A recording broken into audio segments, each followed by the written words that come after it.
Nifty 50 stock ಸರಣಿ Reliance industries 36% ಲಾಭ ಸಾಧ್ಯತೆ. ನಮಸ್ಕಾರ ವೀಕ್ಷಕರೇ, ನೀವು ನೋಡ್ತಾ ಇದ್ದೀರಾ ವಿಶ್ವವಾಣಿ ಮನಿ. ನಾನ್ ಕೇಶವ್ ಪ್ರಸಾದ್. ವೀಕ್ಷಕರೇ, ನ್ಯಾಷನಲ್ ಸ್ಟಾಕ್ ಎಕ್ಸ್ಚೇಂಜ್ ಅಥವಾ NSE ನಿಫ್ಟಿ 50 ಎಂಬುದು ಪ್ರಮುಖ ಸೂಚ್ಯಂಕ ಆಗಿದೆ. ಇದರಲ್ಲಿ NSEನ ಪ್ರಮುಖವಾದ 50 ಷೇರುಗಳು ಇರುತ್ತೆ. ಭಾರತದ ಆರ್ಥಿಕತೆಯ 12 ಸೆಕ್ಟರ್ಗಳಲ್ಲಿರುವ ದಿಗ್ಗಜ ಕಂಪನಿಗಳ ಷೇರುಗಳು ಇದರಲ್ಲಿ ಇರುತ್ತೆ. IT, ಹಣಕಾಸು, ಕನ್ಸ್ಯೂಮರ್ ಗೂಡ್ಸ್, ಮನರಂಜನೆ ಮತ್ತು ಮಾಧ್ಯಮ, ಲೋಹಗಳು, ಔಷಧ, ಟೆಲಿಕಾಂ, ಸಿಮೆಂಟ್, ಆಟೋಮೊಬೈಲ್ಸ್, ಕ್ರಿಮಿನಾಶಕಗಳು, ಇಂಧನ ಮತ್ತು ಇತರ ಸೇವೆಗಳು ಇದರಲ್ಲಿದೆ. ಷೇರುಗಳ ಪರ್ಫಾರ್ಮೆನ್ಸ್ ಆಧರಿಸಿ ಪ್ರತಿ 6 ತಿಂಗಳಿಗೊಮ್ಮೆ ನಿಫ್ಟಿ 50 ಪರಿಷ್ಕರಣೆ ಆಗುತ್ತೆ. ಈ ಸೂಚ್ಯಂಕದಲ್ಲಿ ಪ್ರಸ್ತುತ ಇರುವ 50 ಷೇರುಗಳ ಪರಿಚಯದ ಸರಣಿಯನ್ನು ಆರಂಭಿಸ್ತಾ ಇದ್ದೀವಿ. ಮೊದಲಿಗೆ ರಿಲಯನ್ಸ್ ಇಂಡಸ್ಟ್ರೀಸ್ ಬಗ್ಗೆ ನೋಡೋಣ. ರಿಲಯನ್ಸ್ ಇಂಡಸ್ಟ್ರೀಸ್ ಷೇರಿನ ಈಗಿನ ದರ ₹1,300. ಬ್ರೋಕರೇಜ್ ಸಂಸ್ಥೆ ಜೆಫ್ರೀಸ್ ಪ್ರಕಾರ ₹1,690 ಏರಿಕೆ ಆಗುವಂಥ ಸಾಧ್ಯತೆ ಇದೆ. ಅಂದರೆ 36% ಹೆಚ್ಚಳ ಆಗುವ ಸಂಭವ ಇದೆ. ರಿಲಯನ್ಸ್ ಇಂಡಸ್ಟ್ರೀಸ್ನ ಮಾರುಕಟ್ಟೆ ಮೌಲ್ಯ ₹17,60,000 ಕೋಟಿ. ಇದರ PE ರೇಷಿಯೋ 25.3. 2015ರಲ್ಲಿ ಷೇರಿನ ದರ ₹210 ಇತ್ತು. ಇದರ ಲೇಟೆಸ್ಟ್ ಸುದ್ದಿ ಏನು ಅಂತ ನೋಡೋಣ. ಜನವರಿ ಮಾರ್ಚ್ ತ್ರೈಮಾಸಿಕದಲ್ಲಿ ₹22,611 ಕೋಟಿ ನಿವ್ವಳ ಲಾಭವನ್ನು ರಿಲಯನ್ಸ್ ಗಳಿಸಿದೆ. ಅಂದರೆ 6.4% ಹೆಚ್ಚಳ ದಾಖಲಾಗಿದೆ. ಇದೇ ಅವಧಿಯಲ್ಲಿ ಕಂಪನಿಯ ಆದಾಯ ₹2,64,000 ಕೋಟಿ ಏರಿಕೆಯಾಗಿದೆ. ಅನಂತ್ ಅಂಬಾನಿಯವರು ಕಂಪನಿಯ ಕಾರ್ಯಕಾರಿ ನಿರ್ದೇಶಕರಾಗಿ ನೇಮಕವಾಗಿದ್ದಾರೆ. ಈಗ ಖ್ಯಾತ ಬ್ರೋಕರೇಜ್ ಸಂಸ್ಥೆ ಜೆಫ್ರೀಸ್ ರಿಲಯನ್ಸ್ ಇಂಡಸ್ಟ್ರೀಸ್ ಷೇರಿನ ಭವಿಷ್ಯದ ಬಗ್ಗೆ ಏನು ಹೇಳಿದೆ ಎಂಬುದನ್ನು ತಿಳಿಯೋಣ. ರಿಲಯನ್ಸ್ ಇಂಡಸ್ಟ್ರೀಸ್ ಷೇರಿನ ಈಗಿನ ದರ ₹1,300 ಇದ್ದು ಇದು ₹1,690 ಏರಿಕೆ ಆಗ್ಬೋದು ಅಂತ ಜೆಫ್ರೀಸ್ ಹೇಳಿದೆ. ಹೀಗಾಗಿ ಖರೀದಿಸಿ ಲಾಭ ಗಳಿಸ್ಬೋದು ಅಂತ ರೆಕಮೆಂಡೇಶನ್ ಮಾಡಿದೆ.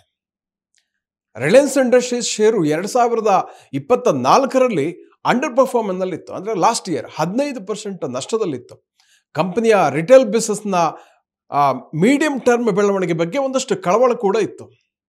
ಆದರೆ ನೋಡಿ, ಕಳೆದ 9 ವರ್ಷಗಳಲ್ಲಿ ಮೊದಲ ಬಾರಿಗೆ 2024ರಲ್ಲಿ ರಿಲಯನ್ಸ್ ಷೇರು ನಷ್ಟ ದಾಖಲಿಸಿತ್ತು. ಹೀಗಿದ್ರೂ ಕೂಡ ರಿಲಯನ್ಸ್ ಇಂಡಸ್ಟ್ರೀಸ್ನ ರಿಟೇಲ್ ಬಿಸ್ನೆಸ್ ಈಗ ಚೇತರಿಸ್ತಾ ಇದೆ. ರಿಲಯನ್ಸ್ ಜಿಯೋ ಕೂಡ ಉತ್ತಮ ಲಾಭದಲ್ಲಿದೆ. 2025-26ರಲ್ಲೂ ಲಾಭ ಮುಂದುವರಿಯುವ ಸಾಧ್ಯತೆ ಇದೆ. ಆದ್ದರಿಂದ ಷೇರಿನ ದರದಲ್ಲಿ 36% ಏರಿಕೆ ಆಗಬಹುದು ಅಂತ ಜೆಫ್ರೀಸ್ ಹೇಳಿದೆ.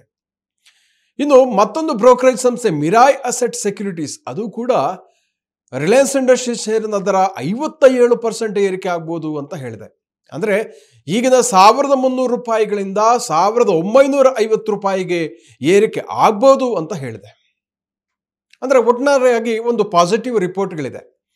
ರಿಲಯನ್ಸ್ ಇಂಡಸ್ಟ್ರೀಸ್ನ ವಾರ್ಷಿಕ ಆದಾಯದಲ್ಲಿ 7.1% ದಾಖಲೆಯ ಏರಿಕೆ ಆಗಿದೆ. 2024-25ರಲ್ಲಿ 10 ಲಕ್ಷ ಕೋಟಿ ಆದಾಯವನ್ನು ದಾಟಿದ ಮೊದಲ ಭಾರತೀಯ ಕಂಪನಿ ಎಂಬ ಖ್ಯಾತಿಗೆ ರಿಲಯನ್ಸ್ ಇಂಡಸ್ಟ್ರೀಸ್ ಪಾತ್ರ ಆಗಿದೆ.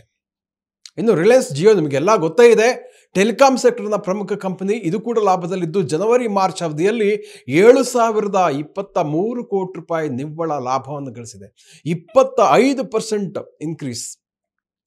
ಆದಾಯದಲ್ಲೂ ಕೂಡ 18% ಏರಿಕೆಯಾಗಿದ್ದು ₹17,016 ಕೋಟಿ ಏರಿಕೆಯಾಗಿದೆ. ರಿಲಯನ್ಸ್ ರಿಟೇಲ್ ಕಂಪನಿ ಇದು ಜನವರಿ ಮಾರ್ಚ್ ಅವಧಿಯಲ್ಲಿ ₹3,519 ಕೋಟಿ ನಿವ್ವಳ ಲಾಭ ಗಳಿಸಿದ್ದು 30% ಏರಿಕೆಯಾಗಿದೆ. ರಿಲಯನ್ಸ್ ಇಂಡಸ್ಟ್ರೀಸ್ ಕಚ್ಚಾ ತೈಲ ಉತ್ಪಾದನೆ, ಸಂಸ್ಕರಣೆ, ರಾಸಾಯನಿಕ ಅಂದರೆ ಕೆಮಿಕಲ್ಸ್ಗಳ ಉತ್ಪಾದನೆಯ ಬಿಸ್ನೆಸ್ಸಲ್ಲೂ ಕೂಡ ಜನವರಿ ಮಾರ್ಚ್ ಅವಧಿಯಲ್ಲಿ ₹1,64,000 ಕೋಟಿ ಆದಾಯ ಗಳಿಸಿತ್ತು. 15% ಏರಿಕೆಯಿತ್ತು. ರಿಲಯನ್ಸ್ ಇಂಡಸ್ಟ್ರೀಸ್ 2024-25 ಸಾಲಿಗೆ ಪ್ರತಿ ಷೇರಿಗೆ ₹5 ಡಿವಿಡೆಂಡ್ ಅನ್ನು ಕೂಡ ಅನೌನ್ಸ್ ಮಾಡಿದೆ. ಇದು ಬ್ಯಾಂಕ್ ಅಕೌಂಟ್ಗೆ ನೇರವಾಗಿ ಜಮೆಯಾಗುತ್ತೆ. ಜನವರಿ ಮಾರ್ಚ್ ಅವಧಿಗೆ ಬಂಡವಾಳ ವೆಚ್ಚ ಅಂದರೆ ಇನ್ವೆಸ್ಟ್ಮೆಂಟ್ ಅದನ್ನು ಕೂಡ ರಿಲಯನ್ಸ್ ಏರಿಕೆ ಮಾಡಿದ್ದು 23,200 ಕೋಟಿ ರೂಪಾಯಿಗಳಿಂದ 36,000 ಕೋಟಿ ರೂಪಾಯಿಗೆ ಏರಿಕೆ ಆಗಿದೆ. ರಿಲಯನ್ಸ್ ಇಂಡಸ್ಟ್ರೀಸ್ ಈಗ 2,30,000 ಕೋಟಿ ರೂಪಾಯಿಗಳ ಕ್ಯಾಶ್ ಅಥವಾ ನಗದು ಮತ್ತು ನಗದು ಸಮಾನ ಅಸೆಟ್ಗಳನ್ನು ಒಳಗೊಂಡಿದೆ. ಏಷ್ಯಾದ ಸಿರಿವಂತ ಉದ್ಯಮಿ ಮುಖೇಶ್ ಅಂಬಾನಿ ಸಾರಥ್ಯದ ರಿಲಯನ್ಸ್ ಇಂಡಸ್ಟ್ರೀಸ್ನ ಪ್ರಧಾನ ಕಚೇರಿ ಮುಂಬೈನಲ್ಲಿದೆ. ಮಾರುಕಟ್ಟೆ ಮೌಲ್ಯದ ದೃಷ್ಟಿಯಿಂದ ರಿಲಯನ್ಸ್ ಇಂಡಸ್ಟ್ರೀಸ್ ದೇಶದ ಅತಿ ದೊಡ್ಡ ಕಂಪನಿಯಾಗಿದೆ. ಇಂಧನ, ಪೆಟ್ರೋಕೆಮಿಕಲ್ಸ್, ನ್ಯಾಚುರಲ್ ಗ್ಯಾಸ್, ರಿಟೇಲ್, ಮನರಂಜನೆ, ಟೆಲಿಕಾಂ, ಮಾಧ್ಯಮ, ಜವಳಿ ಕ್ಷೇತ್ರದಲ್ಲಿ ಭಾರಿ ವಹಿವಾಟನ್ನು ನಡೆಸ್ತಾ ಇದೆ. 1958ರಲ್ಲಿ ಧೀರುಭಾಯ್ ಅಂಬಾನಿಯವರು ರಿಲಯನ್ಸ್ ಇಂಡಸ್ಟ್ರೀಸ್ ಅನ್ನು ಸ್ಥಾಪಿಸಿದರು. ನಿಮಗೆಲ್ಲ ವಿಮಲ್ ಬ್ರ್ಯಾಂಡಿನ ಬಟ್ಟೆ ಬರೆಗಳನ್ನು ನೆನಪಿರಬಹುದು. 1975ರಲ್ಲಿ ರಿಲಯನ್ಸ್ನ ಬಹಳ ಜನಪ್ರಿಯ ಟೆಕ್ಸ್ಟೈಲ್ ಬ್ರ್ಯಾಂಡ್ ಇದಾಗಿತ್ತು. ರಿಲಯನ್ಸ್ ಇಂಡಸ್ಟ್ರೀಸ್ನಲ್ಲಿ 3,47,000 ಉದ್ಯೋಗಿಗಳು ಈಗ ದುಡಿತಾ ಇದ್ದಾರೆ. ಅಷ್ಟು ದೊಡ್ಡ ಕಂಪನಿ ಅದು. ನೀವು ರಿಲಯನ್ಸ್ ಜಿಯೋದ ಅಭೂತಪೂರ್ವ ಯಶಸ್ಸನ್ನು ನೋಡಿದ್ದೀರಿ. ರಿಲಯನ್ಸ್ನ ಕ್ರಾಂತಿಕಾರಕ ಬಿಸ್ನೆಸ್ ಮಾಡೆಲ್ಗೆ ಇದು ಒಂದು ಉದಾಹರಣೆ ಆಗಿದೆ. ನೋಡಿ, ರಿಲಯನ್ಸ್ ಜಿಯೋ 2016ರಲ್ಲಿ ಅಸ್ತಿತ್ವಕ್ಕೆ ಬಂತು.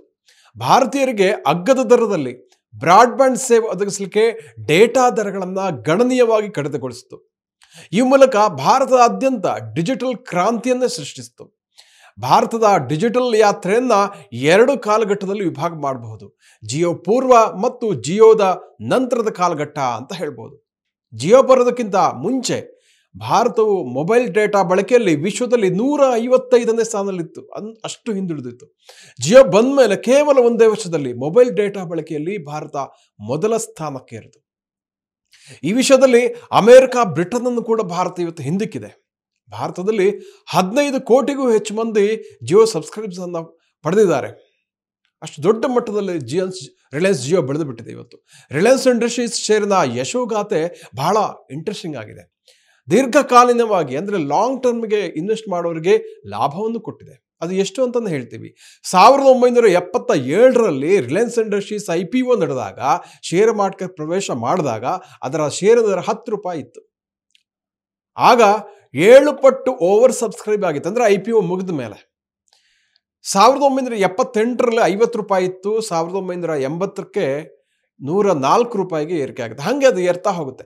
ಧೀರುಭಾಯ್ ಅಂಬಾನಿಯವರ ಒಂದು ದೂರದೃಷ್ಟಿಯಿಂದ ಸ್ಥಾಪನೆಯಾದ ರಿಲಯನ್ಸ್ ಇಂಡಸ್ಟ್ರೀಸ್ ಅನ್ನ ಹೊಸ ಎತ್ತರಕ್ಕೆ ಅಂದರೆ ಬಹುರಾಷ್ಟ್ರೀಯ ಕಂಪನಿಯಾಗಿ ದೇಶ ವಿದೇಶಗಳಲ್ಲಿ ಬೆಳೆಸಿದವರು ಯಾರಂದ್ರೆ ಈಗಿನ ಅಧ್ಯಕ್ಷ ಅವರ ಮಗ ಮುಖೇಶ್ ಅಂಬಾನಿ. ಸಣ್ಣ ಟೆಕ್ಸ್ಟೈಲ್ ಬಿಸಿನೆಸ್ ಆಗಿ ಶುರುವಾಗಿದ್ದ ರಿಲಯನ್ಸ್ ಈಗ ಜಗತ್ತಿನ ಪ್ರಮುಖ ಕೈಗಾರಿಕಾ ಸಮೂಹಗಳಲ್ಲೊಂದಾಗಿದೆ. ಭಾರತದ ಅತಿ ದೊಡ್ಡ ಮಾರುಕಟ್ಟೆ ಮೌಲ್ಯವಿರುವ ಕಂಪನಿಯಾಗಿದೆ.